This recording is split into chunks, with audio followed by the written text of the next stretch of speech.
আমার আত্মীয় স্বজন আছে, অনেক অনেক আছে। অনেকেই আমার ভাই ভাইটার পরিচয় দিয়ে আকাম কুকাম করতেও পারে। যদি কেউ আমার আত্মীয় পরিচয় দেয়, আমি পরিষ্কার বলছি, প্রথমে ধরে ওকে বাঁধবেন। যদি কেউ আমার আত্মীয় পরিচয় দেয়, প্রথমে ধরে ওকে বেঁধে ফেলবেন। হ্যাঁ, যদি কোনো অন্যায় করে, বিশেষ করে মান্ডা এলাকায়, মুগ্ধ এলাকায় আমি খবর পেয়েছি দু একজনের কথা, নামটা বলতেছি না আমি। শুধুমাত্র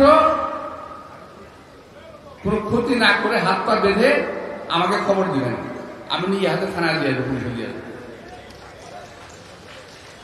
যেহেতু আমি এলাকার স্থানীয়, আত্মীয় থাকতেই পারে, আমার আত্মীয় সব ফেরেস্তান তা বলছি না, আমার তো সঙ্গে আমলিক করা তাও বলছি না, অনেকেই আছে। এই সমস্ত বদমাইশদের হাত থেকে দেশটাকে, দলটাকে এবং আমাকে অন্তত রক্ষা করো। আমি শুনতে চাই না।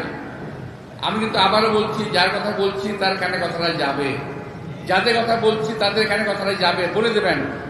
আমার নাম যেখানে বেচা হবে সেখানে 3 গুণ শাস্তি বেশি হবে।